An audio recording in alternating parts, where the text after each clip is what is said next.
Okay, people, when we're talking about 3 ways to improve your trading, I'm just going to get right into it. So, number one is having rules wrote down and sticking to them.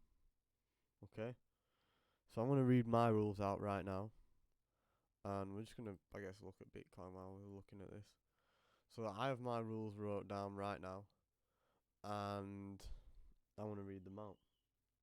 So, I trade Monday to Thursday, 7 a.m. till 12 p.m.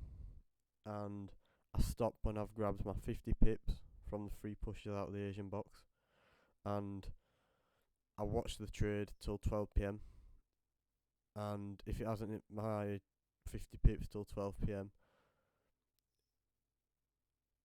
I put the stop into profit, and I cut the trade at 2 p.m. when New York opens. Okay, I don't lift any stops or take profits. I don't trade news. So every day I'll come to the charts, and the first thing I'll do is I'll go on Forex Factory.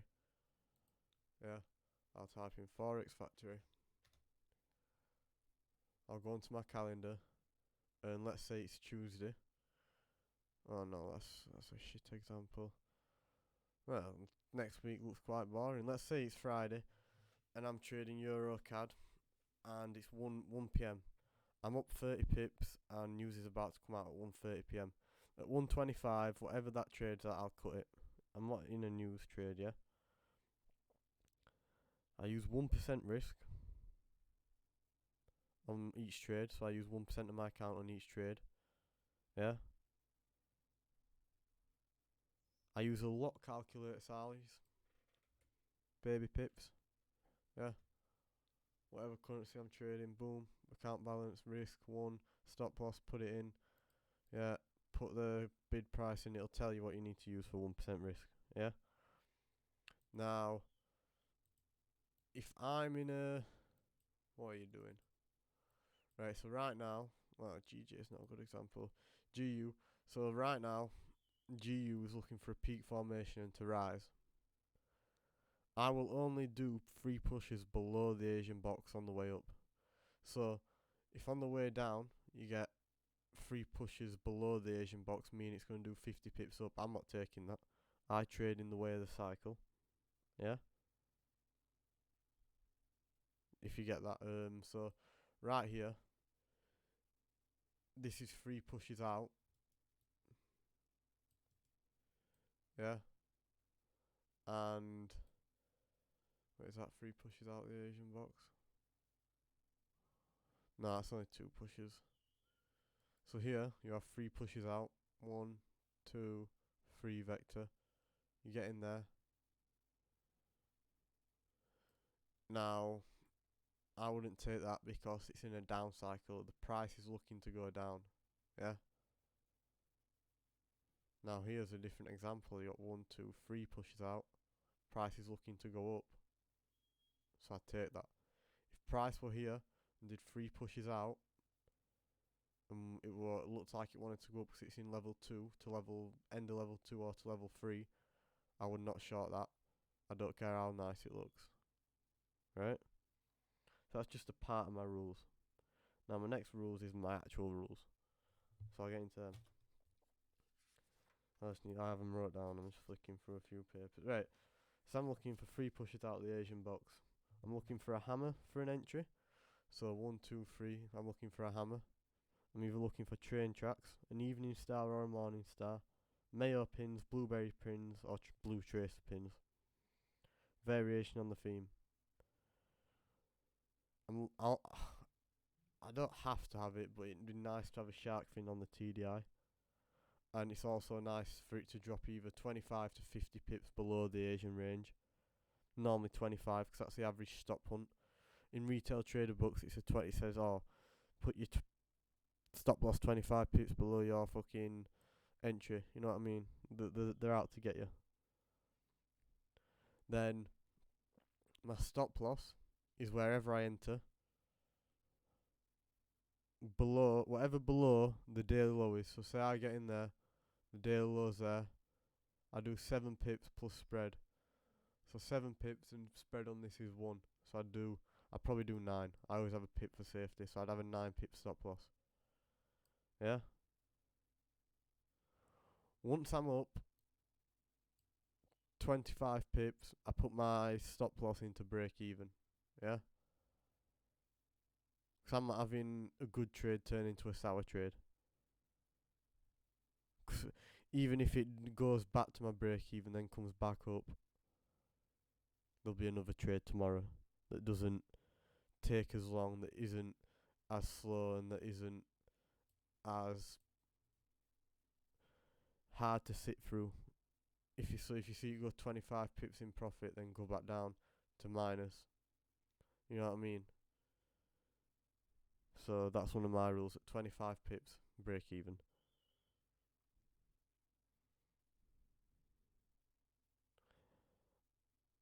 And I have another trading system. So that's my normal trading system, and that's what I trade. It's London, 7 till 12. If I get in a trade at 8 and I've took 50 pips by 9:30, I'm out. I'm gone from the markets. Yeah, that's me gone. I'm bouncing. I'm gone. See there. All right. So you get that. You got to have rules. You got to stick to them. And if you don't stick to them, and you find it hard to stick to them, then that's probably because your discipline in real life is shit. So what I recommend is you start exercising, you start eating well, you start getting up at a certain time, you write stuff down that you want to do for the day, and you get that shit done. Yeah. Because if you're not disciplined in trading, it's because you're not disciplined in real life. Everything from your real life goes into your trading as well. As a trader, you got to understand that everything in your life revolves around trading. Everything has an impact on your trading. And if you're not that obsessed with it, then you should probably leave the game, because you're not going to make it, because more people have that ambition and will sacrifice more than you. So that's the first thing. The second thing is having a win to loss spreadsheet. So I'm going to demonstrate. I'm just going to make a brand new one for people. I'm going to make a brand new one so type in Excel on internet. Excel. Yeah. Don't fucking right. Excel.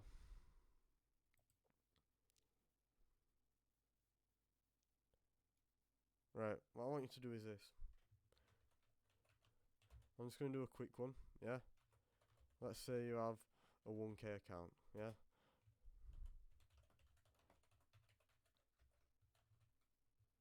Yeah. Then you go 1, 2, 3, 4, 5, 6, 7, 8, 9, 10. Let's say it's 10, right? You put the pair. You put pip go, pip stop,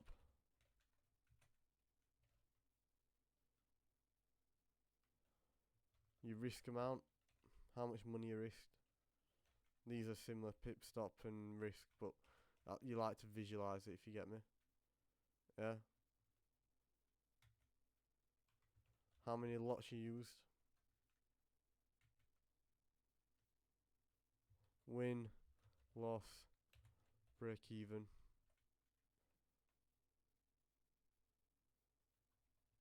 And what the actual pip amount was. So let's say you took a trade on GBP New Zealand dollar. Pip go 50. Pip stop for 18. Yeah. How much money did you risk? You did 1%, so you risked £10. So you did 0.23 lots. You got the W.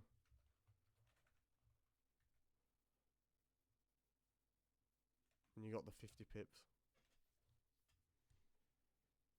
And this is how you should track it. No other way, this way.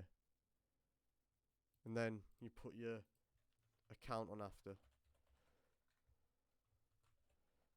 So how much money did you actually make? So let's say That looks like a 1 to 3. So let's say you made £32. So now your account sits at 132. Yeah, and that's how you do it. Every single trade should be tracked like this. In even better, maybe write your rules out on here, and every time you do a win or a loss, you read your rules. Just keep ingraining it into your mind.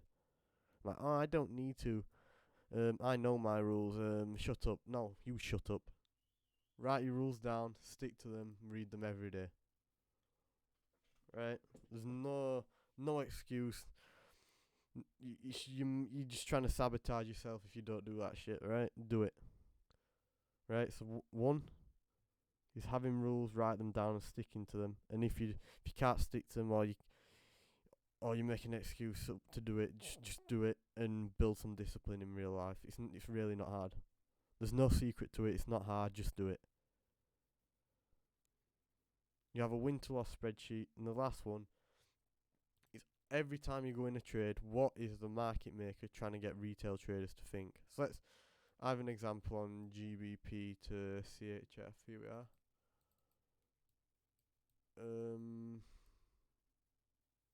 I took this trade last week, and this is what I was thinking all throughout the trade. You can sort of see what I was thinking. So I was thinking right here, right, it's got 1 push out, it's got 2 push out, it's got 3 push out. They're trying to break out of a range from a deadly drop. It's at the peak form. We're at the end of level 3. Yeah, no retail traders know this, people. We're at the end of level 3. It got a hammer and a pink hammer at that. That means the selling volume is reaching a maximum, meaning retail traders are selling. Yeah, what does that mean? The market maker's buying, and it's 3 pushes out the Asian box. Where are the 3 pushes? You see it? It goes out there, goes there, goes there, and it would just vector candles, straight vector. 1, 2, 3 vector candles, red vector candles. Then you got 2 purple vector candles. Yeah, you got a big hammer near the day tracer and the shark fin. Okay, so that's what the market maker's trying to get people to sell. You know better. The 3 pushes out the Asian box, the vector candles, and the purple stopping volume candle, the shark fin. Yeah. Now, what else is the market maker trying to do? He's trying to stop the retail traders out and make them get emotional. So where are the stops? They're here. The stops are here and here. Yeah? You measure this from here to here. How many pips is that? That's 50 pips. Yeah? 50 pips. That's your trade.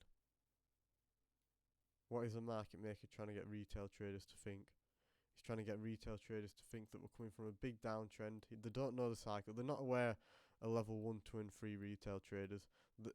It's come from a big down. All anyone wants to do is short. They show them a reason to short. They give them an aggressive move, and they reverse it. Now that was technically a good spot to hold along. I don't give a shit about holding along, people. I ain't holding shit. 50 pips, I'm gone. 50 fucking pips, I'm gone. Yeah, I'm not holding it over the weekend. I'm not holding it over the next day. My account is flat at the end of the day. There's no trades on. Fuck that. And this is my Forex account I'm talking on. Crypto, I sort of swing trade that.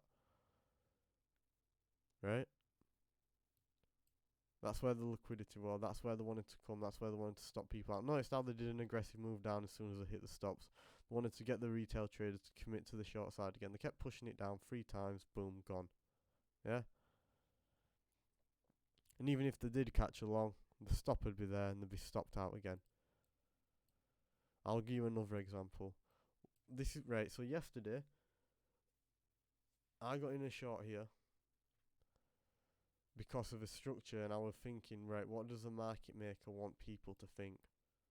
Okay, he came down and stopped all the people out down here at the start of New York stop punt, and he aggressively pushed it up back to the 200 EMA with a vector and a hammer. And on the 1 minute chart for my entry, this structure here, 1, 2, 3 pumps up, will fool the dealer, stop some people out, go back down. Yeah. What I was thinking, what's the market maker trying to get people to think? He's trying to get people committed to the short. He's going to stop them out. People who are trying to time the bottom for Bitcoin, they're going to stop them out. They stop them out. They make everyone get emotional, commit to the long side again, broke the 200 EMA, bang.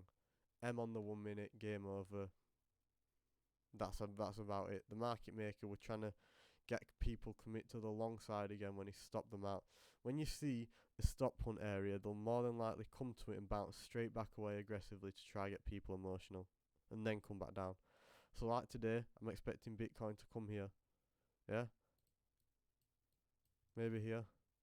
Then bang straight back down. He stops them out and bangs it straight back down. All the people have short stop losses here and here. Boom. Quick shift. Alright? So that's this video. That's 3 ways to improve trading. Having a win to loss spreadsheet, having rules, write them down, sticking to them. Ask yourself what the market maker is trying to get retail to do. Because this game isn't about supply and demand, buying or selling, who's in control, the bulls or the bears. It's the market maker traps the retail volume and sends it the other way. That's the only way these charts move. The retail gets stuck and the market maker sends it the other way. Okay, that's the video. I hope you learned something. Goodbye.